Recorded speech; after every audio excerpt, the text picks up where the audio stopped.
What's up, ladies and gentlemen? Welcome back to NFC North Roundtable. Today, we got a great one in store for you. We will be discussing the NFC North QB rankings for 2024. As you all know, we have some new quarterbacks in the division, so this should be very interesting. We got some quarterbacks getting paid. We got some leading the way in the division. We got QB controversy battles. We got a first round overall pick. Let's see where our panel rates everybody from 1 through 4, worst to best, in the NFC North QB standings. We're going to go ahead and kick this off, and we're going to dive right in and start with Nick. But we do want you to know that this stream is being powered, ladies and gentlemen, by BetUS. BetUS receive a 125% sign-up bonus in your first 3 deposits up to $2,000. The link is in the description of the video, also pinned at the top of the chat.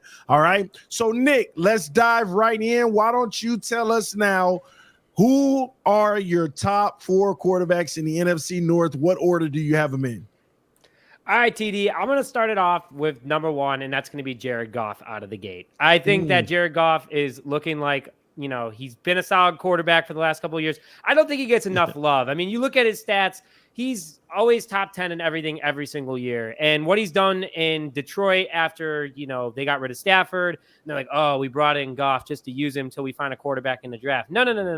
Detroit has absolutely been great with Jared Goff, why they've had so much success. So that's why I'm going with him as number 1 in the division. I think he's in for another big year. They got the wide receivers back. Their offense looks good. So, Dion, you're in for another big year with Jared Goff. Number 2, I'm going with Jordan Love. He got paid. He's also got, more experience than Caleb Williams and Darnell McCarthy. This will be a different order, by the way, by the end of the season. We all know Caleb Williams is probably going to be at the top. But we're talking about this before the season. So, Jordan Love, he had a great season last year, 4,100 yards, 32 touchdowns. Took the Packers to the playoffs with a 9-8 record. I think that he's number 2. He got paid, so he should, in theory, have a big year. His wide receiver room looks good, so it'll be interesting to see what Love does this upcoming season.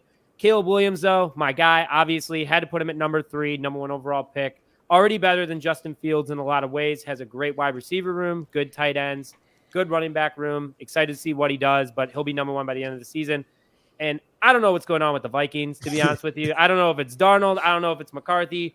One bar can probably break that down a little bit more, but either or, it doesn't matter. They're at the bottom no matter what. Love you, One Bar. No faith in Caleb Williams to have a C.J. Stroud rookie year and take over a higher spot? I told you, this is before the season begins, TD. I'm telling you, he's going to be at the top at the very, very end, just like the Bears. So just putting it out there, baby. It's number 3 right now. It's setting low expectation because he's going to blow everyone out of the water. You all right, Dion? That's how that works. I'm confused. I'm confused here because I feel like what Nick is saying. There's nothing, Nick. I want to hear it, Nick, because what you want to hear some clarity. Yeah, because you're saying before the year, so based on that, you got to put Darnold above Caleb Williams. Caleb's done nothing. So I just want some conviction. No, he's done more. Is he legit or not? Is he legit or not? That's what I want to know, Nick. I don't know, man. Like, I look at Darnold, and I'm like, he's kind of bounced around. He's been a journeyman. This is his last shot. Caleb Williams is already off to a better foot with his wide receivers, his offensive coordinator, just the whole game plan in Chicago. So it's automatically already better than Darnold in that way. I just want to see Caleb at. If Caleb's going to be 1, Nick, I feel like Caleb should be listed at 1 here. Interesting. Well, DD, switch Goff and Caleb Williams, please. Hey, you got to bully him now. You bullied him. You bullied him into changing that. Wow. Well, let's move forward. Let's go with One Bar. Let's go ahead and get your takes. How do you have your order in the division right now? Well, for Nick, I'm very disappointed. I mean, you're always drinking that Bears Kool-Aid. The fact that you don't have Caleb Williams in the top 2, I'm shocked right now. I'm shocked that he's not there. So I'm a little worried for you right now. Deep down, you must know something. But here's where I'm going. So first off, this is the worst position we could have started off for the Vikings because everybody's going to have them last. Breaks my damn heart, but it's probably fair. Get Darnold's ass off that list. It should just be McCarthy. But let's start from the top. Jared Goff. I went with Goff, and I'm going based off of right now. I'm not going based off of potential. I'm based off of what we've seen, where the season is right now or the off season. So Jared Goff, and Nick said it great. He was meant to be this Lions quarterback. I mean, he had like 29 touchdowns the year before. I think he had like 30, maybe some change last year. And he just, when I watch the Lions, when I watch Goff, it doesn't seem like he gets overly rattled. Like, he's going to have a good season this year. He's going to have a good season this year. It's going to happen. He's going to have 28 to 32 touchdowns again, and he's going to play damn good. With Jordan Love, number 2, this was easy for me to put him to. Again, if this was based off of potential, who I might think might be down the road, it might be a little different list. But Love, he's got to back it up. It's going to be the theme until he does, and maybe he does this year, maybe he doesn't. But until he does that, he's going to be number 2 on this one for me. Easy. I hope next year he's 4, but we'll see. Caleb Williams, when it comes to Caleb Williams and McCarthy, and I know we got to put Darnold on here just because he probably will be the starter. I really can't wait to see how this shakes out in a couple of years because this could be very, very different. In a couple of years, Caleb Williams, he's got all the talent in the world. He's got all the talent around him. When you look at these receivers he has, this dude, my expectations for Caleb Williams is he better light it up this year. He should light it up for a rookie. If he doesn't, I got alarm bells going off right away if I'm a Bears fan because he has too many damn good weapons not to be good, to be the first overall pick. Like, expectations for him should be through the roof. And if he looks bad, I'm terrified if I'm a Bears fan. And when it comes to the Vikings, I mean, yeah, I got to put McCarthy and Darnold at the bottom. Sam Darnold. He's coming into a situation where he probably does have the best weapons, but he is Sam Darnold. JJ McCarthy, we'll see how much he plays this year. Again, I'm going to say it over and over this year, whether he's on the field or not. I think JJ McCarthy could possibly give Caleb Williams a run for his money 2 years from now. We'll see where they're at. Nick, you can look at me all you want, baby, but the fact is he's on the Bro, Bears. you're drinking more Caleb Williams Kool-Aid than I am, and you're not even drinking Kool-Aid for your own guy. Come on now. We've seen go there and just absolutely suck. So we will see if Caleb Williams finishes that trend, or maybe he goes there and lights it up. He's got the talent. But he's what? I would hate this for me too because JJ McCarthy is a local Chicago kid and he grew up a Bears fan. So that would just suck. So yeah, one bar. I'm hearing you, man. I hear it goes bad. I'm gonna put me on watch. That's all. McCarthy's in a fantastic situation. He's got his receiver locked up for years. He's got his left tackle locked up for years. We're gonna have some money to spend, and he's on that rookie contract. I mean, just like Williams, but he's gonna be put in a good situation. But for now, we're sticking to the present.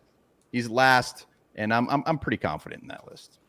Interesting. Well, hey, it looks like the same list so far. We'll see if anyone else wants to change it up. But ladies and gentlemen, this stream is being powered by BetUS. Receive a 125% sign-up bonus on your first 3 deposits up to $2,000. BetUS. If you're looking for a new sports book, this is where to go, ladies and gentlemen. Check out the link in the description of the video or pinned at the top of the chat. Hey, we're going to do a quick round robin here. I'm going to go with Nick. Caleb Williams, 3,500 yards. Are you taking the over or the under? Over. Wow. Confident. Interesting. Really good rookie season, that sounds like. Dion, 4,050.5 yards for Jared Goff. Over or under? Let's go over. MVP caliber season, maybe. Jordan Love, talk to me, Bass. 3,850.5 yards. Over or under? Over, man. He did that last year. He did over 4,000 last year. Man, so unfortunately, man, one bar, you've been Darnold taking over the 10 short yards. end of the 10 stick. yards. They don't even have the odds up because we don't know who the quarterback is actually going to be. But we shall see. Time will tell, ladies and gentlemen. Remember, supporting our sponsor is supporting the channel. Check out BetUS. If you're looking for a sports book, this is the place to go. Hit that description and hit that link in the description of the video. Let's move forward, man. Bass, you're up, man. Give us your quarterback rankings. How do you see it all going down in the division? What is your order? I thought maybe one bar, Nick, would maybe put Love above Goff, but I think they're just a little scared. They just don't want to deal with another 15 years of a Hall of Fame quarterback. So, of course, they're going to say, yeah, Jared Goff is the top guy because look what he's done in Detroit. I get that. But if you're going to have the energy to say, oh, well, they overpaid for Jordan Love and it's probably not going to, or it might not work out, that was one half of a season that he, quote unquote, that people say he did good only in a half of a season. Then why do you have more touchdowns than Jared Goff? Why do you have less interceptions than Jared Goff? Why do you have more rushing touchdowns than Jared Goff in a half a season? So hold the same energy and then put Jordan Love above Jared Goff because he has more potential. He's a better quarterback athletically. He's a better thrower of the football. He doesn't fumble the ball 47 times a season. He's on the top. He is. And I'm not trying to hate on Jared Goff here because I've been a Jared Goff supporter before he arrived to Detroit. I've always said that guy is underrated. He's very close. But Jordan Love is on the top. This guy will be the top quarterback in the NFC North for years to come, and that's the end of it. Jared Goff at second, like I said, I think it's Love, Goff, then drop off, which I think we can all agree. I mean, everyone else has the same exact 3 and 4, and it's not because I don't think Caleb Williams can't be something great. It's just, man, it's like every 3-4 years, Mitch Trubisky, Justin Fields. Oh my God, the potential is great. Look at the weapons you have. You know what I mean? And then it's the same song and dance over and over and over again. I was actually questioning putting him at 4 just because Sam Darnold, for some reason, I just feel like that guy is going to go out there and game manage and be all right. But I think it's going to come to a point where Sam Darnold just has like an okay bad or a decently bad game, and Vikings fans are crying for J.J. McCarthy, and they're going to make that switch. So you kind of have to put them at 4 because I think it's going to be a snap. You know, they're going to split snaps over the season. So them at 4, Caleb Williams at 3. I think he's going to get bailed out a few times by those wonderful wide receivers. I'm a huge supporter of Keenan Allen, one of my favorite receivers in the NFL. Killed me to see him go there, and I think it's going to happen in multiple games. I think he has great potential. You know, I don't mind him because he is a Packers fan, so that's awesome too. So, you know, at the end of the day, maybe he does okay. But yeah, I got Love number 1. That's by far, that's easy, man. Man, Love above Jared Goff. That is tough, man. Well, hey, I'm hearing the debate out there in these streets that Love is the best quarterback in the division, and the pace says so. So I don't know, man. Listen, I got to go straight to Dion now on this because I'm not going to say it was a shocker because it's debatable. Maybe I don't know. It's debatable. It's definitely an argument. 100%. But you don't have Jordan Love third in the division. No way possible, right? No, it's 1-2 with a massive drop off. Yeah, 100%. Well, can you ask Dion to explain this? I ain't asking him nothing. Talk to him. Damn, still last. I'm still damn last. Come on, Dion, you could have mixed it up a little bit and threw me up there. Yeah, you know what? I should have. Because then at that point, I wouldn't have been able to make a case, to be honest. All right, so that's I would have rude. been really struggling. And this is why I was on Nick, man, because I'm like, Nick, I got him at 2, bro. Like you got to have your guy above me. If you have your guy below me, this is gonna look crazy when this comes on the screen. But here we are. I got Caleb Williams at 2. I'm the only one that has him up there. So okay, so here's how I looked at it. And this is like my perspective on the quarterback position. Maybe I'm doing this wrong, but I always look at it as I try to put a lot of emphasis on what's around the guy and how I think the guy's going to perform based on the situation that he's in. So I guess fairly, I guess there's a perspective where you could have a quarterback that's better than another quarterback potentially go to a different spot and perform worse in that spot. So saying like, okay, Jordan Love, if he was where Caleb Williams was, I think Jordan Love could actually perform better than he would with the Green Bay Packers. So that kind of thing. So I'm putting a lot into what their supporting cast is, and that's a huge reason I end up putting Caleb Williams at number 2. First off, Caleb Williams is carrying a lot of weight right now. Like it feels like he's carrying this organization on his back. I mean, he's carrying the head coach on his back, and if this thing falls flat, the head coach seemingly is gone. He was on the hot seat, and it was like, oh no, we actually like Eberflus. And it's like, dude, if this thing does not go well, he's gone. That's as good. That might happen during the season. I don't know. So he's carrying a ton of weight on his shoulders. So good luck to him.